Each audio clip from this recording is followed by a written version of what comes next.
Maseret Yuma, on va étudier le Daf Memale, on reprend à la 4e ligne au début du Daf. Amar Afrizda. La Gemara va nous parler de la façon de laquelle on peut définir et fixer la destination du Korban. Amar Afrizda. En akinim nit parshot, et là, au benekichat ba'alim, au ba'asiyat kohen. On ne peut fixer la définition des kinim. C'est quoi les kinim? C'est les oiseaux, les korbanot. On doit amener deux oiseaux pour le korban. Un, il était censé être korban ola, et l'autre était censé être korban khatat. Maintenant, quand est-ce qu'on peut définir lequel il était destiné pour le korban ola et lequel il était destiné pour le korban khatat? Ça, c'est au benekichat ba'alim, au ba'asiyat kohen. Ou bien quand le propriétaire il les achète, et à ce moment-là, il dit au moment où il les achète, celui-là c'est le khatat, celui-là c'est le ola, ou bien au ba'asiyat kohen, ou bien quand le kohen il le fait, il prépare le korban, à ce moment-là, il le sacrifie le korban, à ce moment-là, il peut fixer celui-là c'est le khatat, celui-là c'est le ola. Mais au milieu, après que le propriétaire il a acheté, il ne peut plus fixer et dire, si au moment de l'achat il n'a rien dit, il ne peut plus fixer et dire, ça c'est pour le ola, ça c'est pour le khatat. Amar Shimi Barashi, Maïtame de Rafrizda, quelle est la raison de Rafrizda? Dichtiv, comme ce qui est écrit du fait qui est écrit dans le Passouk, Velakra, au sujet de la femme qui doit amener donc deux oiseaux, il est écrit dans le Passouk, Velakra, elle va prendre les deux oiseaux, un pour le khatat, un pour le ola, Veata, et le kohen il va les faire, un pour le khatat, un pour le ola. Au Velakra, au Veatia. On voit qu'on peut fixer un pour le khatat, un pour le ola, ou bien au moment où de Velakra, ou bien au moment où elle a acheté, ou bien au moment où le kohen il le fait. Mais si Velakra l'objecte, Veata ou khatat, il est écrit au sujet des boucs donc des Yom Kippour, et il y a écrit dans le Passouk que le Haman il va prendre le bouc sur lequel on a tiré au sort qu'il était pour Hachem, celui-là on allait le faire en tant que korban khatat. À Goral oseh khatat, ven Hachem oseh khatat. C'est le Goral, le tirage au sort qui le rend en tant que korban khatat, ven Hachem oseh khatat. Mais c'est pas mais s'il n'a pas tiré au sort, il a dit celui-là sera le korban khatat, ça ne peut pas lui fixer et le définir en tant que korban khatat. Pourquoi? J'aurais pu dire autrement. Chez Achol, j'aurais pu faire un kalvachomer pour dire qu'il n'a pas besoin de tirage au sort, on peut aussi le rendre korban khatat en le disant. Et j'aurais pu dire comme ça, comme chez l'Okinesh Agoraki, déjà dans les autres korbanot, qu'il n'y a pas de tirage au sort. Il n'y a pas il n'y a pas de tirage au sort, il faut fixer la définition du korban. Et quand même qu'il est chaché, il y a la façon, si la personne elle dit avec sa bouche que celui-là ça sera un tel et tel korban, alors là ça marche, ça fixe la définition du korban. Mais comme chez Kidesh Agora, à un endroit où même le tirage au sort il peut marcher, et l'ositie Kadesh, n'est-ce pas que si on va dire explicitement, le propriétaire il va dire, voilà ça c'est pour un tel et tel korban, Kalvachomer, ça va marcher. Et donc j'aurais pu croire que même dans le groupe des Yom Kippour, on peut fixer sa définition et sa destination même sans tirage au sort, en disant tout simplement celui-là ce sera pour Hachem. Et le Motoma, c'est pour ça que le pasteur qui nous dit Saou Khatat, le Agoral Oseh Khatat, Ven Hachem Oseh Khatat. C'est que le tirage au sort qui peut le rendre Korban Khatat, mais pas le Shem, pas le fait qu'il le nomme en tant que korban khatat. Donc, on voit qu'on apprend du passouk, c'est que le tirage au sort qui peut rendre khatat, et pas le fait qu'il le nomme. Maintenant, quand est-ce qu'il aurait nommé? Au moment où on fait le tirage au sort, à ce moment-là, au lieu de faire le tirage au sort, il aurait nommé, si c'était le miot du passouk. Et pourtant, ve'acha, ve'lam sha'at lekicha, ve'lam sha'at asiyahi, ve'ktane dekava, ici pourtant, le moment où le tirage au sort, c'est ni le moment où on a acheté le korban, ni le moment où on le sacrifie. Et quand même, il y a écrit que si ce n'est le passouk qui nous donne un niout, le fait qu'il a nommé le korban, ça aurait dû marcher. Et donc on voit bien qu'on peut nommer un korban, on peut donner un nom au korban, une destination à un korban, même à un moment qui n'est pas ni le moment de l'achat, ni le moment du sacrifice. Amarava, il dit Achika Amar. C'est ainsi que la Braïta, elle veut dire. Le kalvachomer. Comme chez l'Oks des Chagoral, si déjà, dans les autres korbanot, il n'y a pas de tirage au sort, et que même, même si on va faire un tirage au sort au moment où on l'achète, ou bien au moment où on le sacrifie, quand même, le tirage au sort il marche pas, ça marche pas un tirage au sort. Et quand même qu'il est chaché, ça marche de le nommer ou bien au moment de l'achat, ou bien au moment du sacrifice. Makom, chez Kidesh Agoral, chez l'homme chez Atikra, mais chez l'homme chez Atatia, à un endroit où le tirage au sort il marche, même à un moment qui n'est ni le moment de l'achat, ni le moment du sacrifice, et nous dit qu'on aurait pu le nommer ou bien au moment de l'achat, ou bien au moment du sacrifice. Donc j'aurais pu croire que le Kiddush Hashem, la nomination marche, bien sûr qu'au moment de Shabbat Kira, que au moment de Shabbat Kira, elle se calme Romer. Elle vous demande, c'est pour ça que le Pasuk qui nous dit, c'est que le Goral, c'est que le Goral qui peut le rendre Korban Khatat, mais il n'y a pas de nomination au sujet du bouc de Yom Kippour, on ne peut pas le rendre Kadosh, on ne peut pas lui fixer sa destination grâce à une nomination. On a répondu à cette preuve. Tashma, Agmara essaie de ramener une autre preuve. Une autre couchée sur Afrida de la braïta suivante. Metamé Migdash, une personne qui est rentrée tamé dans le Beth Migdash, bien sûr, avec Beshogeg. Donc celui-là, il doit ramener un korban au levé yored. Pourquoi korban au levé yored? Il y a des différents prix. Ça dépend de la richesse de la personne. S'il est pauvre, il doit ramener des oiseaux. S'il est riche, il doit ramener une béma. Maintenant, s'il est pauvre, il doit ramener des oiseaux, il doit ramener un pour Ola, un oiseau pour Ola, un oiseau pour Khatat. Alors que s'il est riche,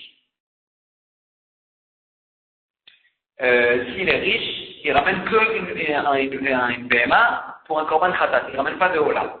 Et donc, notre cas, il est comme ça. Mais Tamé Migdash a dit, si une personne pauvre, donc elle est rentrée Tamé au Beth Migdash, et Frishmaot Ekino, il a prélevé de l'argent pour ses oiseaux, et pour acheter avec cet argent des oiseaux, pour ses corbanotes.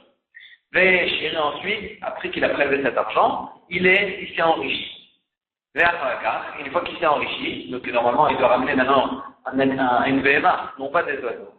Amar, il a dit, Elou le chatato, ve'elou le lolato.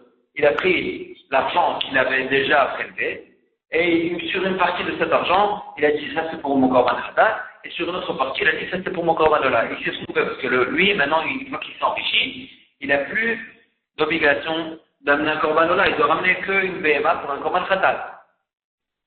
Alors maintenant, qu'est-ce qu'il va faire avec ça?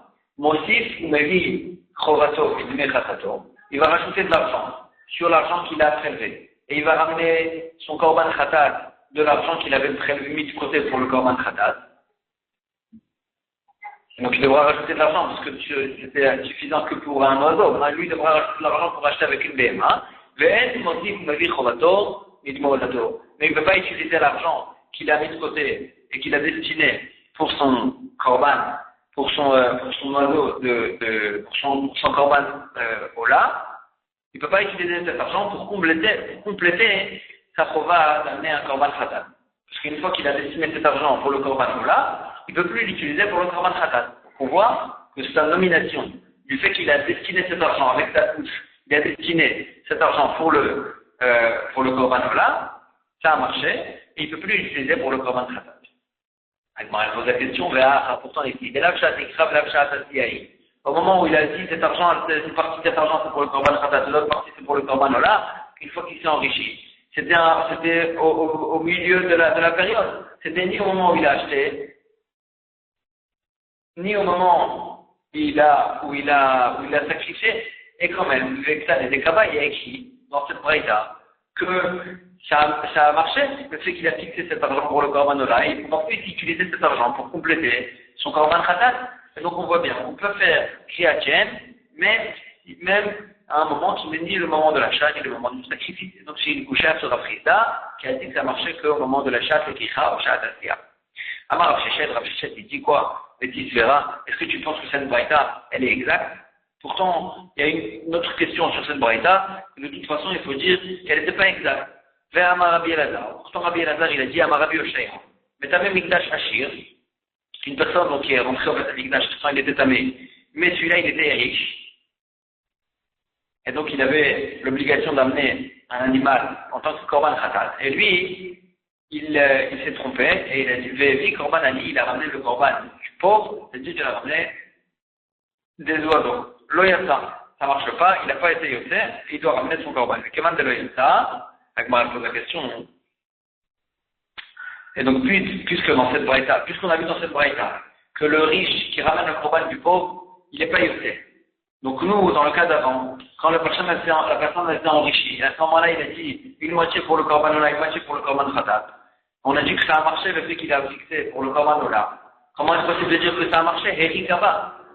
Pourtant, si tu dis qu'il n'est pas yoté, ça veut dire qu'il n'a aucun chiyuv de ramener un corban ola. Et donc, puisqu'il n'a aucun chiyuv de ramener un corban ola, comment il peut fixer sur une partie de son argent que ça allait être utilisé pour le corban ola? Ça allait être utilisé pour le corban ola. Pourtant, il n'a pas d'obligation comme ça là. Et donc, c'est sûr que ça n'aurait pas dû être fixé en tant que corban ola. Et là, seulement comment tu peux arranger la braïta pour la comprendre.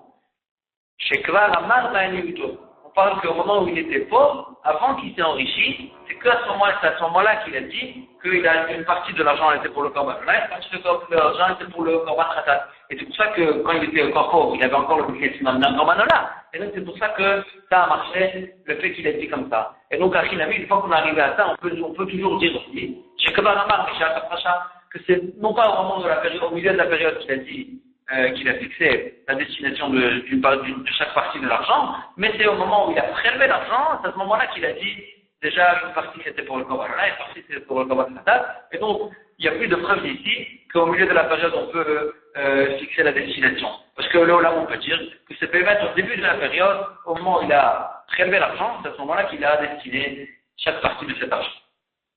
Donc on a répondu à la question. Agmara elle ramène une autre question. Ou le Rapraga, Rabbi Oshaya, Damariel. Après Rapraga, au nom de Rabbi Oshaya, qui dit qu'un riche qui a ramené le corban du pauvre, au lieu de ramener le corban du riche, il est quand même yoté et détrovato, Bédiévet. Et donc d'après ça, tu peux dire que tu n'es pas obligé d'arranger cette braïta. Tu peux dire que la braïta est l'équipe Shuta, qu'il avait destiné cet argent, même au moment, même quand il s'est enrichi. Et puisque on voit que Bédiévet ça marche. Alors là, il peut fixer son Bédiévet, on voit que s'il a fixé cet argent en tant qu'Ola, ça marche. Et tu n'es pas obligé de dire qu'il avait déjà fait ça avant. Donc tu n'es pas obligé de prouver par ici que la braïta n'est pas exacte. Et donc l'Ola, la question elle revient. Maïkal Memar, la question elle revient parce qu'on voit bien qu'au milieu de la période, il peut fixer la destination. Il faut corriger la braïta ici. Ne dis pas Bachakarama, pas après qu'il s'est enrichi, c'est à ce moment-là qu'il a destiné. Et la Ema Bachakar la Kaslama. Mais il faut corriger et dire Bachakar, une fois qu'il s'est enrichi, la Kaslama, il a racheté de nouveau des oiseaux et il a dit à ce moment-là, un oiseau pour le korban khatat, un oiseau pour le korban ola. Donc, puisqu'il les a achetés à ce moment-là, il peut fixer qu'un il était pour le korban ola, un il était pour le korban khatat. Et donc, puisqu'il a des oiseaux en face de lui, il les a achetés à ce moment-là, il peut faire khatchem au moment de l'anekikha, et il n'y a plus de preuves d'ici. Donc, moi, je pose la question, donc, de quoi on parle en fait? C'est pas qu'il a prélevé de l'argent, c'est qu'il a acheté mamash les oiseaux. Et donc, si c'est comme ça, la carte, s'il a déjà acheté les oiseaux, comment la braïta nous dit que Mevi Chovato, qu'il rachète, une fois qu'il s'est enrichi, donc maintenant il a acheté un oiseau alors que lui il devrait amener une béma, et on dit qu'il rajoute de l'argent de chez lui et il utilise cet argent de chez lui pour compléter, pour acheter maintenant le béma du Korban Khatat au lieu de l'oiseau qu'il a acheté. Donc Maïniou, comment il peut compléter? Ça veut dire qu'il utilise aussi l'argent qu'il avait déjà ramené. Pourtant, c'est pas de l'argent, c'est un oiseau qu'il a acheté. Donc, comment il peut l'utiliser? C'est pas réglé. Ça veut dire qu'il faut qu'il rachète l'oiseau pour recevoir de l'argent, et ensuite il complète la bourse qu'il reçoit du fait qu'il a racheté les oiseaux pour pouvoir acheter une BMA. Pourtant, tu peux pas dire comme ça, pourtant, un léophode, les oiseaux, ils n'ont pas de possibilité de les racheter. Et donc, puisqu'on ne peut pas dire qu'il les a rachetés, donc comment tu veux dire que la braïta, elle nous parle d'un cas où il avait déjà acheté des oiseaux? Pourtant, l'oiseau, on n'a pas de possibilité de le racheter. Dans la braïta, on a vu qu'il allait compléter, c'est-à-dire qu'il allait utiliser aussi la valeur de l'oiseau. Pourtant, on ne peut pas utiliser la valeur de l'oiseau parce qu'on ne peut pas le racheter. Amar papa, il dit qu'il gagne chez la carte, il a acheté, avec la moitié de la bourse, il a acheté un oiseau. Ou bien pour Korban Ola, ou bien pour Korban Khatat. Et une fois qu'il a acheté une fois qu'il a acheté un oiseau et qu'il a destiné pour une des deux choses, alors là sera fixé le fait que le reste de la bourse, il sera pour l'autre corban qu'il n'a pas encore acheté. Et donc, la Gemara de la Bretagne nous dit comme ça, ici quand il a acheté un oiseau, il a fixé en tant que corban là. Donc le reste de la bourse, il est automatiquement destiné pour le corban khatat. Alors là, puisque le reste de la bourse est défini pour le korban khatat, et c'est de l'argent encore. Si il me vit le chovato, il va rajouter de l'argent de chez lui pour compléter la bourse du korban khatat qui lui reste chez lui à la maison, pour acheter la BMA du korban khatat. Et là, Ola qu'il a acheté, par erreur, parce que lui il est riche maintenant, il n'a pas besoin d'amener ce korban là. Alors là, celle-là, il la ramène en tant que Ola des Avars, en tant que tampon. Et d'abord, il a acheté un oiseau en tant que korban khatat, et donc le reste de la bourse, c'est korban là. Mais lui, maintenant, qu'est-ce qu'il va faire avec son korban khatat? Qu'est-ce qu'il va faire avec son korban khatat? Il ne peut pas le racheter, et il ne peut pas le sacrifier, parce que lui, il est riche, il ne peut pas amener un oiseau. Alors là, il ne pourra pas utiliser le reste de la bourse de chez lui, qui a une maison, parce que cet argent a été fixé en tant que korban là. Et donc, il ne peut pas l'utiliser pour compléter son korban khatat. Et le khatat qu'il a acheté, en tant que c'est un oiseau, Azal et Mita, on va la laisser mourir, parce qu'en fait, on n'a rien à faire avec ce korban khatat, qui fait que son propriétaire, il n'a pas cette obligation, il doit amener une PMA et non pas un oiseau. Et donc, on va expliquer en fait toute cette braïda. Avec moi, on va retrouver sur la marque qu'on a vue, est-ce que même un riche qui a ramené le korban en pauvre, est-ce qu'il est yoté ou pas? Oufa, Amarabi Azan, Amarabi Oshaya. Mais Tamé Migdash Hachir, une personne qui est rentrée Tamé au Beth Migdash alors qu'il était riche, donc lui il a l'obligation de ramener une BMA. Mais il dit Korban a dit, et lui au lieu d'amener une BMA, en tant que Korban Khatat, il a ramené le Korban du pauvre, c'est-à-dire des oiseaux. L'Oyata, il n'est pas yoté de Chovato, il doit ramener sa BMA. Rabbi Chagama, Rabbi Oshaya, lui il pense qu'il lui yoté de Chovato. Mais les Chachamim, ils ont objecté sur Rabbi Chagam. Et écrit dans la Mishnah au sujet du Metzora du lépreux. Metzora Ani, chez lui Korban Hachir. Donc au sujet du lépreux aussi, il y a des différents prix de Korbanot. Le pauvre, il doit ramener un mouton en tant que Korban Hacham et des oiseaux en tant que Korban, un pour Korban Ola, un pour Korban Khatat. Et le riche, il doit ramener deux moutons et une brebis. Alors là, maintenant, le riche, le Metzora, le pauvre, chez lui, Korban Hachir, quand il a ramené des oiseaux et un mouton, il a ramené le Korban du riche. Il y a ça. Alors là, il a monté dans sa darga, et puis, donc il est yoté. Hachir, chez lui, Korban Ani, mais si c'était un riche qui a ramené le Korban du pauvre, là, il y a ça. Celui-là, il n'est pas yoté des Chovato. Et donc, d'ici, on voit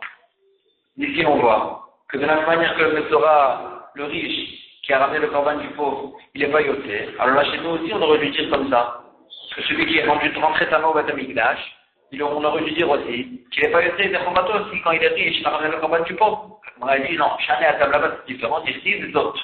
Il y a écrit un miout au sujet du Metzora. D'autres, ça c'est la Torah du Metzora, ça c'est la kapara du Metzora. C'est que au sujet du Metzora, hein, que le riche, il n'est pas yoté, s'il n'est pas yoté, il a ramené le korban du pauvre. Mais, parce que là-bas, il y a un miout, c'est ça qui nous dit que c'est que là-bas, c'est Tanacha. Et pas au sujet du Metzamé Migdash. Moi, il y a écrit Récha Nami. Si c'est comme ça, alors là, même dans la Récha, dans le cas du riche, du pauvre qui a ramené le korban du riche, on aurait dû dire aussi qu'il n'est pas yoté, on aurait dû dire aussi qu'il n'est pas yoté. Alors là, il dit, Avavel Achmana Torah. La Torah nous dit, Torah, ça c'est la Torah du Metzora. C'est-à-dire, quand on dit c'est la Torah du Metzora, c'est un riboul.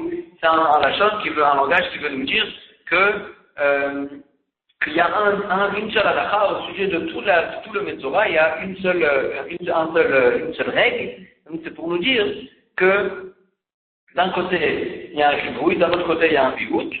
Donc là, en Emerabé, on dit que si on Emerabé, le sens de Ma'alim Bakodesh, si un riche il a ramené le korban du pauvre, celui-là ça marche. Mais si un riche il a ramené, si un pauvre il a ramené le corban du riche, qu'il a monté de Darga, alors là, on applique sur lui la dracha qui fait un éribouille, qui nous inclut, pour nous dire qu'il sera yoté aussi des Choba. Mais dans un cas où il a descendu de Darga, alors là, on va lui appliquer le mioud, qui va nous dire que c'est que comme ça qu'il peut être yoté le riche, mais si le riche il a ramené comme le pauvre, il ne sera pas yoté. La Gemara ramène une preuve un appui à cette réponse, la Talia, comme on a vu dans une prenta. La Torah du Metzora, ce mot Torah, c'est Rabot Metzora, Nishevi, Korban Ashir. Ça vient inclure l'épreuve pauvre qui a ramené le Korban du riche, qu'il est yoté.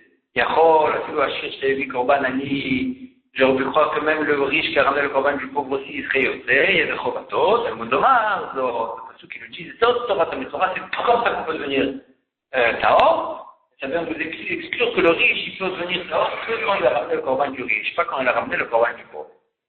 Comment il a venu la Smina? On a qu'à apprendre de là-bas aussi que de la même manière que le Metzora, le riche qui a ramené le Korban du pauvre, il n'est pas yoté.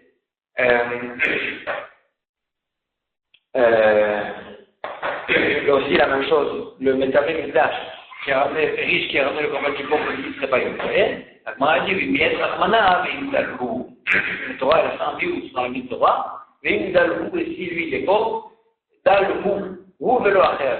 C'est que celui-là, qu'il ne sera pas, que le riche, il n'est pas yoté du Korban du pauvre, mais au sujet du Metamé Mikdash, on a fait un méot pour nous dire que celui-là, il sera yoté. D'après Rafraga. D'après, bien sûr, Rafraga. Et donc, on a répondu à la vie de Rafraga. On va reprendre la prochaine Mishnah qui va continuer avec les deux boucs. En fait, on avait dit les deux. Dans la Mishnah d'avant, on avait dit les deux boucs, un pour la chaîne, un pour la tête. Maintenant, la Mishnah, elle va expliquer comment on fait pour ne pas qu'ils se mélangent. Les deux boucs. Alors la Mishnah elle dit comme ça. Kachar la chaîne chez Zéorique, le Kohen Gadol, il est attaché ce roche il est attaché à la tête. Entre les cordes du bouc où on le précipitait dans le précipice, alors là il lui attachait une langue de laine qui était peinte en rouge. Donc c'est un siman que c'était le bouc qui devait être tombé dans le précipice. Et le vidéo qui négative le chiboucho, et il tenait que sa face soit en face de la porte et de la Tara, que par là-bas il sortait vers le désert, l'endroit où on le jetait dans le précipice. Et le saïr, le bouc qui était shrité, qui était pour Hachem, alors là on lui attachait aussi Keneged Bet Shritato, alors que sa tête elle était en face de l'endroit où on lui faisait la shrita. Et la Mishnah continue d'expliquer le Kohen Gadol qu'est-ce qu'il faisait. Il faisait le vidouille en fait, le deuxième vidouille sur le taureau. Pas l'OSL Parochnia, il retournait le Kohen Gadol sur le taureau sur lequel il avait déjà fait un vidouille, et là il va faire un nouveau vidouille aussi pour les avonotes de ses frères les Kohanim. Donc pas l'OSL Parochnia, il retournait chez le taureau, mais son merché à Davana, il appuyait dessus, c'est avec ses deux mains. Au milieu il faisait le vidouille, il était à Omer, et il disait Anna Hachem, je t'en prie Hachem. Aviti Bashati Khatati Lefanecha, j'ai fait des avéros devant toi, Ani Ubedi, Ubne Aaron, moi et ma maison, moi et ma famille et les enfants de Aaron, Am Kedoshecha, qui sont appelés le peuple Kadosh de toi, Anna Hachem, je t'en prie Hachem, Kaperna fait Bamil Kapara, la Avonot de la Pshakim et la Khataïm, sur les différentes sortes de avéros, Beshogek, Bemedid et Bemereb, Shaviti, Beshefatel, Shati, Beshechatati, Lefanecha, qu'on a fait devant toi. Ani, Ubeiti, Ubne Aaron, Am Kedoshecha, moi, ma famille et les enfants de Aaron, Am Kedoshecha, que tout le Torah Moshe, comme ce qui est écrit dans la Torah de Moshe, qui Bayom Azeh, Yechaper Alechem, car dans ce jour-là, Yom Kippour, Yechaper Alechem, il va nous donner une kapara, les taïrs, et très école Fatouchem, pour vous purifier de tous vos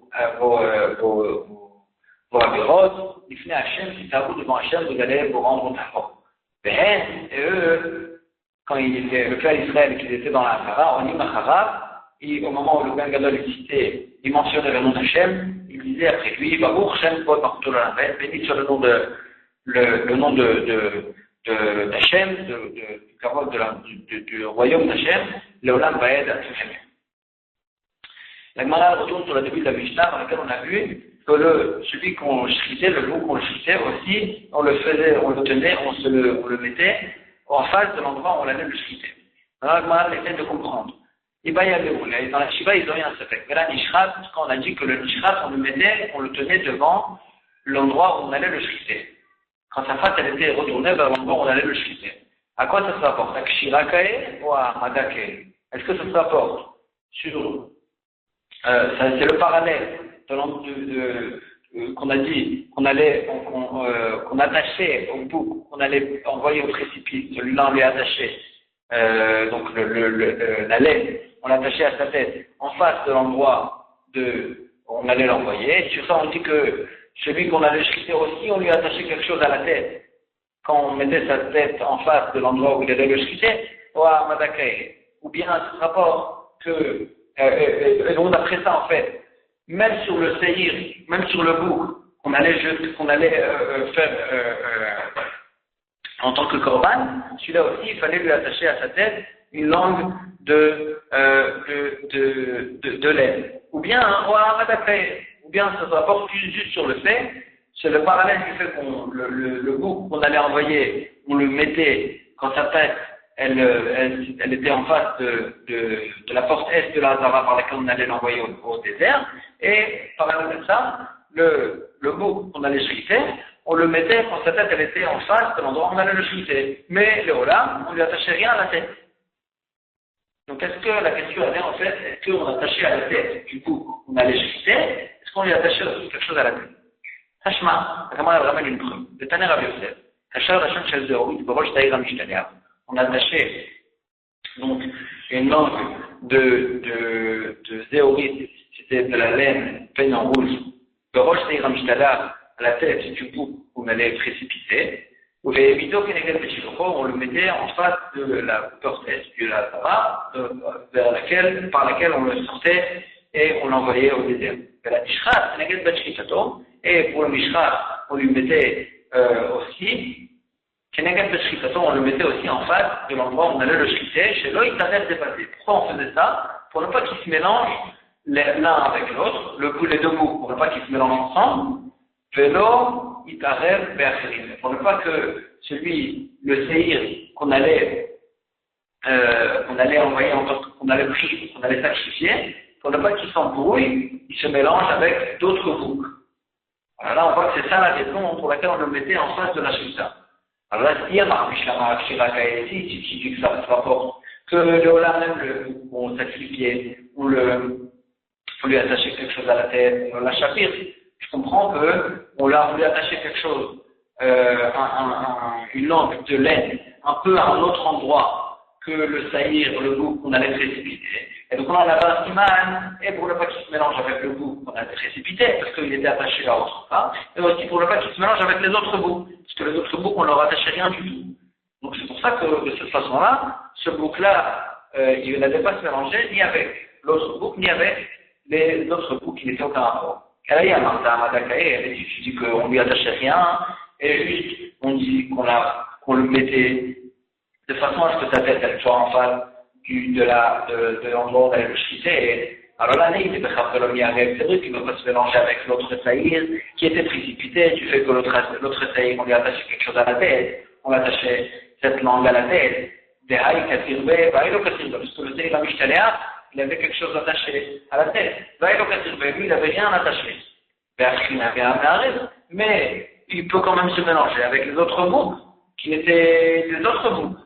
Et donc, qu'est-ce que ça va nous aider de le tenir, de le mettre quand sa tête elle est en face de l'endroit de la logicité. Il peut quand même se mélanger avec d'autres. Et à l'Archimamina, avec ça la réponse, ça veut dire que Akshiva Kae, ça veut dire que quand on a dit qu'on allait le mettre en face de la Hadara, c'est aussi pour lui attacher quelque chose à la tête. Et donc, Shmamina, ici on voit que même le saïr qui était pour Hachem, qui était sacrifié, on devait lui attacher aussi un Hachem Shel Zeorit, aussi à sa tête, mais juste pour l'attacher un peu à un autre endroit que Saïr Amishtaler. Donc de cette façon-là, il allait se mélanger ni avec le Saïr Amishtaler, ni avec d'autres boucles qui étaient à ce moment-là dans la Hazara. Amar Rabbi Yitzhak, j'étais le Shanot Shamati. Je connais deux langues de laine qu'il y a dans la halachot des korbanot. Achat Shefara, une langue était au sujet de la paraduma, que le pasuk il dit que le Kohen il va prendre un bois et il allait attacher dessus sur ce bois une langue aussi de Tchitolat, c'était une langue aussi de Zéorite. Et il y a une autre langue, chez le Saïr Amishtaler, sur lequel on a vu, sur ce qu'on vient de voir, c'est la langue qu'on attachait sur la tête du Saïr Amishtaler. Achat Tzricha Shiur, une des deux, elle a un certain Shiur, Achat, elle a Tzricha Shiur, et l'autre, elle n'a pas besoin d'un Shiur, même un tout petit peu de laine, ça suffit pour accomplir cette halakha. Je ne sais pas c'est laquelle qui a besoin d'un Shiur, c'est laquelle qui n'a pas besoin de Shiur. Amar Rabbi Yitzhak fait bien. Et il explique, il dit, ma carte réfléchir nous-mêmes. C'est le Saïr Amishtaler, c'est pas Yechalouka, la langue du Saïr Amishtaler, de Yom Kippour, qu'on devait la diviser, comme ce qu'on voit dans le Mishnah d'après, qu'on mettait une partie de cette langue sur le rocher, et une autre partie on attachait sur le bouc lui-même qu'on allait précipiter. Et donc, puisqu'on doit la diviser, c'est logique de dire que c'est celle-là qui a besoin d'un shiur. Mais la langue qu'on jetait dans le feu, dans lequel on a brûlé la paraduma, la vache rouge, celle-là, on n'a pas besoin de la diviser en deux. Et donc, c'est logique de dire que c'est celle-là qui n'a pas besoin d'un certain shiur. Et c'est caché, même s'il y a un tout petit peu. Comme ça, Rabbi Yosef, il dit, par sa propre logique. Matkifla Rabbi Bachama, il objecte et il dit, des parades, pourtant, des paranavi, pourtant, même dans la langue, qu'on jetait dans le feu de la paraduma, c'est là aussi, il y a une halakha qui nous dit qu'il y a besoin qu'il faut qu'elle soit lourde. Pour qu'elle rentre dans le feu, elle torse pas ta para, il faut qu'elle ait un certain poids, pour ne pas qu'elle se brûle avant qu'elle rentre dans le feu. Et donc, là-bas aussi, tu aurais pu dire, puisqu'il y a une halakha qu'il faut qu'elle ait un certain poids. Donc, peut-être que c'est là-bas qu'il y a besoin d'un shiur pour cette langue en laine. Alors, les Rava dit, est-ce qu'il y a besoin qu'il y ait un poids? C'est une marloquet tanaï. Et donc, Rabbi Yosef qui a expliqué plus haut que la langue de la paraduma, celle-là n'a pas besoin d'un shiur, parce qu'il pense qu'il n'y a pas besoin de poids aussi pour le lachan de la paraduma. Alors moi, il pose la question des paras, le païchalouka. Rabbi Yosef lui a dit que la langue qu'on jetait dans la paraduma, il n'y avait pas besoin de la diviser. Est-ce que c'est bien comme ça? Et il va veiller l'objet. C'est comment le coin va faire pour brûler la paraduma, Korhan, Mishari à la chaîne, il va entourer le bois de cèdre avec le reste de la langue en question, et il va jeter ce bois qui était entouré de la langue, du reste de la langue, il va le jeter dans le feu. Puisqu'on a dit le reste de la langue, ça veut dire qu'elle est utilisée cette langue. Donc on voit bien que même la langue de la paraduma, même la langue de laine de paraduma, elle est utilisée. Et on a dit, Emma Biznav Lachon. Quand on dit le reste, ça ne veut pas dire qu'on a divisé en deux et qu'on utilise le reste. Biznav Lachon, ça veut dire, il peignait en fait la laine, et Znav Lachon, c'est le bout de cette langue, de cette langue de laine. Le bout il était plus étroit, ça c'est le znav, la queue de cette langue de laine qu'on a peignée. C'est cette partie-là qu'il fallait attacher, qu'il fallait entourer autour du bois pour jeter dans le feu de la paraduma. Et c'est ça que veut dire le reste. Pas qu'il faut utiliser deux parties, il faut utiliser une seule partie. Mais quand on a dit le reste, ça veut dire le bout, la queue de cette langue en question. אמר רבי חנינא אמר, עת ארץ ושנית תולעת, שקלטתן השלמת שלה. Le bois de cette en question, qui est entouré de shitolat, c'est la langue de Chili, de Shinitolad, en question qu'il fallait jeter dans le feu de la parade. Et là, qu'est-ce qui se passe? C'est que la tatane à Chalevet, s'ils sont brûlés, déjà, quand il était au-dessus du feu, grâce à cause de la chaleur du feu, avant qu'ils sont tombés dans le feu lui-même. Alors là, c'est caché, quand même c'est caché. Mais il y avait la Gemara et Roger, il dit après, la chose, si l'angle en question était brûlée avant qu'elle est rentrée dans le feu, mais oui, la chambre, mais peut-être qu'il faut qu'il ramène encore une autre langue et le refaire encore une fois cette avoda pour que ce soit kadosh. Et donc on voit bien que c'est pas Saul. Marabaye, donc il y a une contradiction. Donc il y a une question sur Abraham. Marabaye, il dit l'okashia. Kan bekolacha, kan be. Ça dépend quel feu on parle. Il y a un feu, que le feu il monte tout droit. Et donc là, même beaucoup plus haut que le feu, il y a une grosse chaleur à l'endroit où la fumée elle est. Et donc là, si la laine elle s'est brûlée beaucoup plus haut que le feu, c'est pas considéré que c'est le feu qui l'a brûlé, donc il faut ramener une autre. Mais si c'est un feu qui est large et qui est un amour qui est bas, donc là quand ça s'est brûlé, la lampe, même si c'était pas dans le cœur du feu, c'était quand même proche du feu, alors là il n'y a pas besoin de ramener une autre. Rava ici, une autre réponse. Kovet Tanaï, la lacha, est-ce qu'il faut qu'il y ait un poids? Ça dépend d'une marcoquette Tanaï, des Tania, comme ce qu'on voit dans la Braïda. La Makocha, pourquoi on entourait le bois de cèdre par cette langue en question? C'était chez Yukula Nabagoula, pour que tout, cette chose-là qu'on doit brûler dans le feu, pour que tout soit dans une seule Aguda, dans un seul bouquet, et c'est ce bouquet-là, on sait qu'il faut brûler dans le feu, il dirait Rabbi, c'était la vie de Rabbi. Rabbi Elazar, Rabbi Shimon Omer, Rabbi Shimon dit, כדי שעל ידי, כדי שיהיה בהם כובד ויפלו לתוך תקופת הפרה. La raison pour laquelle on entourait cette langue, on l'entourait autour d'un bout de bois, de cèdre, c'était pour qu'il y ait en fait du poids, que ça tombe dans le feu, au cœur du feu de la parade. Et à ce moment-là, on fera de la de torse de la parade, il faut que ça brûle à l'intérieur du feu. Et donc, Rabbi Elazar il pense qu'il y a une anaka, il faut qu'il y ait un poids, alors que Rabbi il pense qu'il n'y a pas besoin de poids, donc c'est ça la maroquette, Tanaïm. Et donc, Rabbi Khalil, quand il a rendu cachère, quand ça s'est brûlé même à l'extérieur du feu, c'est parce que lui, il pense aussi que, comme Rabbi, qu'il n'y a pas de halakha, qu'il faut que ça soit lourd, que ça tombe dans le feu. Comme Rabbi, alors que la braïta qu'on a vu après, qu'il faut que ça soit tombe à l'intérieur, si ça s'est brûlé à l'extérieur du feu, c'est pas yoté, c'est parce que c'est la vie de Rabbi Elazar et Rabbi Shimon qui pense qu'il y a une halakha qu'il faut que qu'il y ait un poids, si ça brûle dans le feu, si ça se brûle à l'extérieur, il ne sera pas yoté, et donc ça dépend de cette marloquette d'Anaïm, et on va s'arrêter ici pour aujourd'hui, très